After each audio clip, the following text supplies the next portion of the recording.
Hey guys, I'm coming on today to talk about a topic that seems to be elusive. Perfect song to start this off. Talk about the above, all the above. All the above, all the above, all the above, all the above. Good way to start this off. I want to talk about God. I want to talk about what it means to connect to God. I want to talk a little bit about why this is so confusing to a lot of people. I myself have been privy to actually have met with the all-encompassing I am that I am presence as it described. Because I talk to all of you, I try my best to make sense of this with all of you. So I use the word God. But I do want to let you know, God has been named very many different things. And it doesn't take away from the essence of what it is.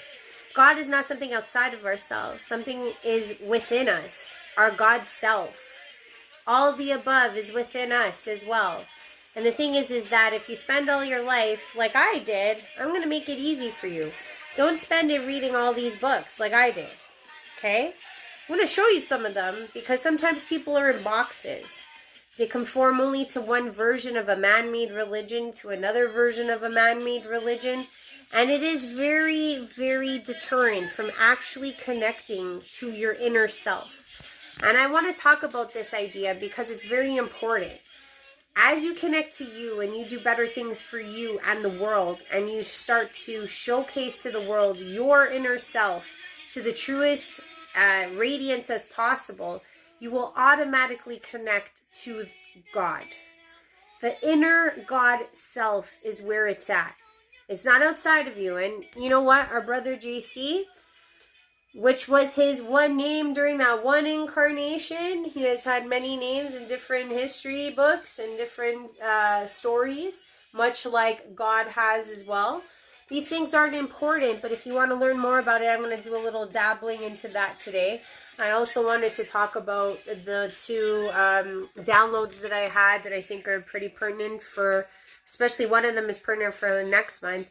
And then the other one I had, it has to do with the 3 days of darkness and or the story that's found in Revelations and or in Daniel. People want to be specific.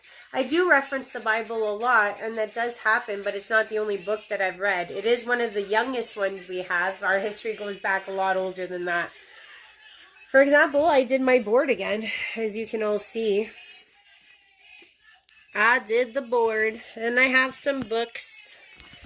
The reason why I brought this up is because I've been noticing that people are like, oh, how did you know you're connecting with God, and why do you call it God? And you know what? God has had many names.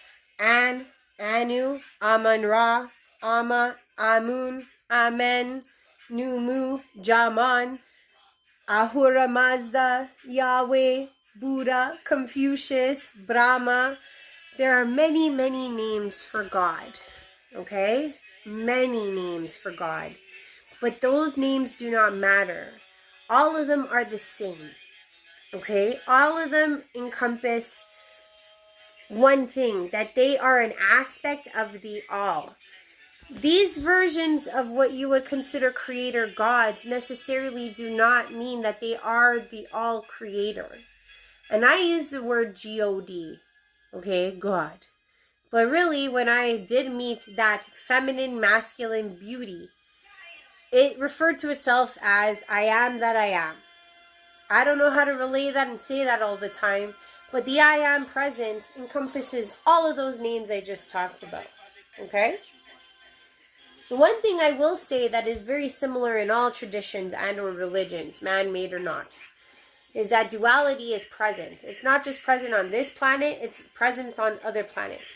Some other beings subscribe to duality just like we do here, which means that we are imposed things like yin and yang, night and day, bad and good, evil and piety. It's these things have to exist. They even exist in our natural world. People get so bogged down by this word of evil, but chaos and what you would call evil in nature also exists. Do you think that hurricanes only shake the core of human existence? No. Hurricanes destroy, just as they do in the natural world. Does that make them evil?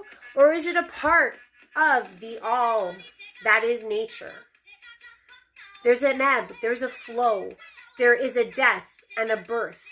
That's why I also subscribe to reincarnation. Those timelines I was talking about in my old videos, dimensionally, etc. We are constantly coming to this planet so that we can learn. Some of us spend a whole lifetime just learning one thing. And if we don't like the way we did it, we come back again and again and again and again.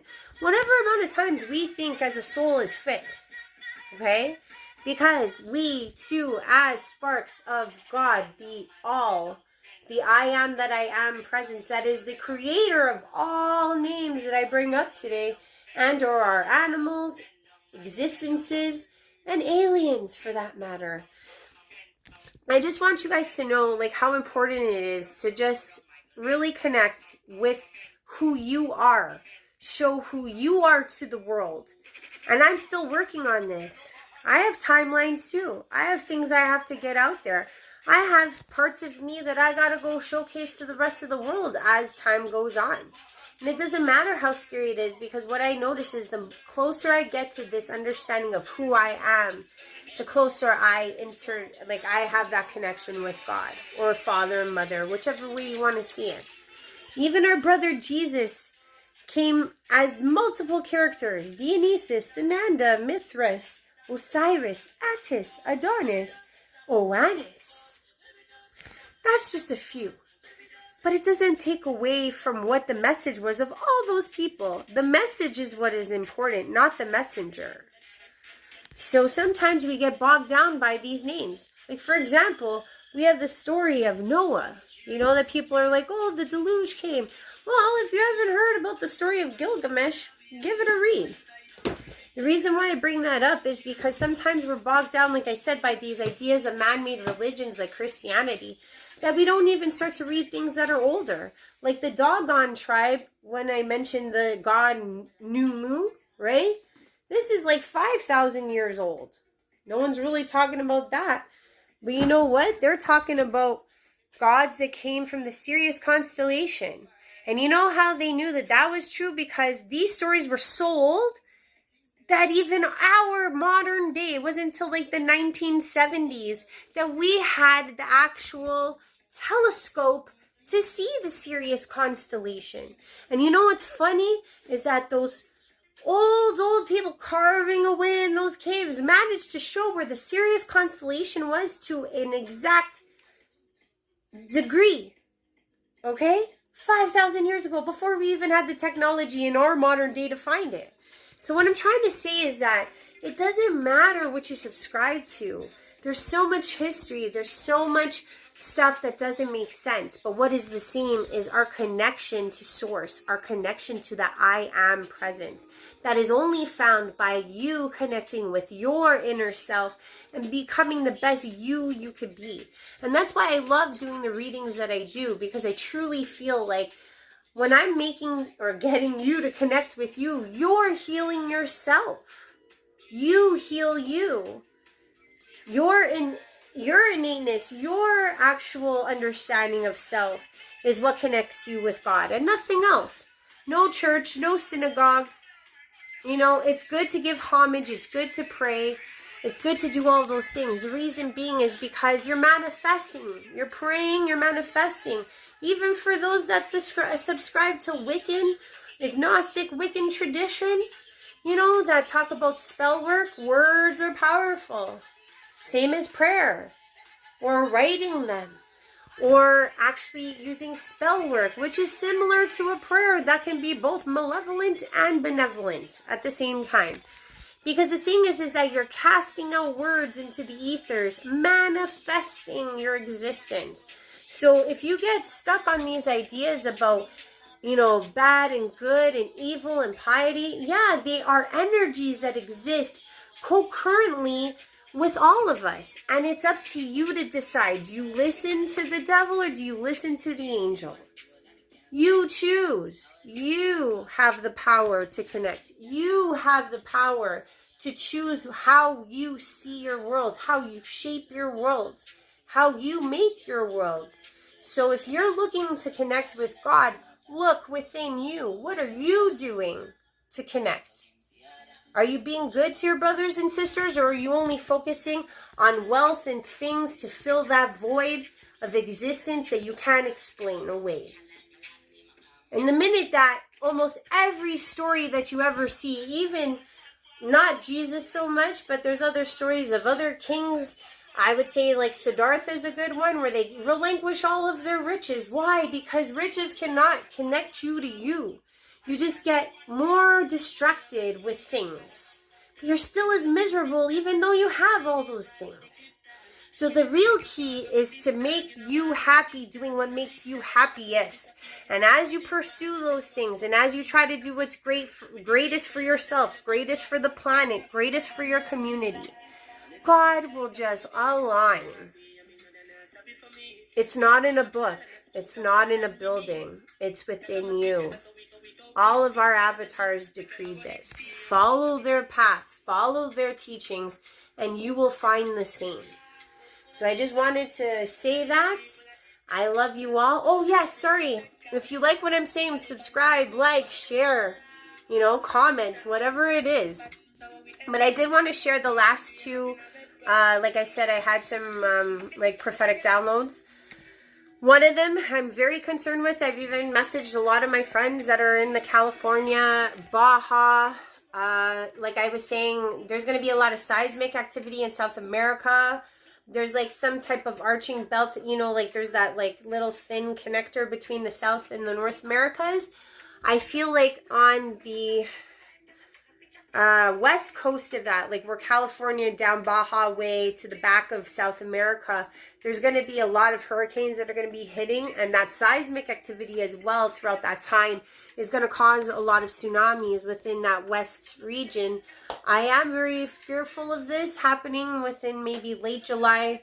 I want to say August. I'm leaning more towards August, but this heating up still, I keep seeing this heating up. I keep getting envisionments of geysers popping off, like wellings of hot bubbling water everywhere. And I just want to point that out. Another thing I wanted to point out is that I was watching, I was watching some people have been talking about those 3 days that's described in Daniel and Revelations. Like I said, I watch a lot of videos. I watch a lot of videos about a lot of things. I'm always, learning and growing, as we all should.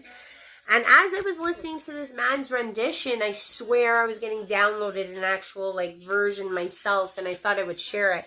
I was getting this envisionment that the 3 days was going to be a large, massive ship that comes into our orbit, all black. And then the word I saw was arc, A.R.C. And the word it formulates is arc, and it's kind of telling. I saw this massive, I guess it was like the shape of a seed, but it was all black, and it was a huge, like a third of the size of this planet, I would say, but I don't know from what angle I was seeing it from. I know I was in space looking at it come into orbit, but it was massive. It blocked out the sun. That was one thing it did, okay? And also, as it was coming into orbit, whatever magnetic field or energetic field it was propulsing off of it was actually corrupting and messing up everything that was going on planet Earth. So all electronics, electronic devices were being shut down, which caused some type of revelry and chaos on the planet. But as that was happening, I was seeing all these bodies being transported onto this massive ship, not in a aggressive way or anything, more of a protective way, as if to maintain a certain quota of human beings and animals, similarly to the Ark of Noah, Gilgamesh, whatever story you subscribe to. And then what I saw was I was seeing through the eyes of one of the people that was transported on through windows, looking out on the planet Earth, and just seeing chaos ensue, bubblings of missiles, things just popping off. And it was as if the people on the ship were just watching what happens. They couldn't react because it was supposed to play out that way.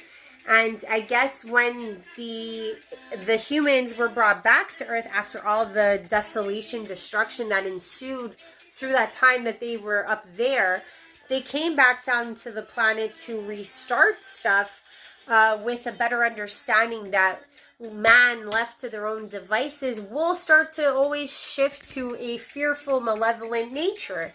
And that's something that I want to express, is that people are always like, oh, why does God create this and da da da. It's like, no, really and truly, God is benevolent, gives us freedom of choice, but we are in a dual system, so we have both energies very apparent. Like I said, we both have the angel and the devil. You choose who you listen to, and you choose what actions you take. And unfortunately, it's easier sometimes to find the devil than it is to find God. You know, people, when they're scared or in fear, tend to do very horrifying things to other human beings. So that was what I saw in the prophetic download. That 3 days maybe. I always say that whatever I say with a grain of salt. If you believe, you believe. If you don't, you don't. I'm just putting it out there because if that's the case, then I would want others to know. But I love you all. I'm going to leave on that note. Peace out. Have a great day. I love you, family. And I hope we keep continuing to grow and prosper and bring this planet to a planet of love and light that we across the universe can share with everyone else. Thanks.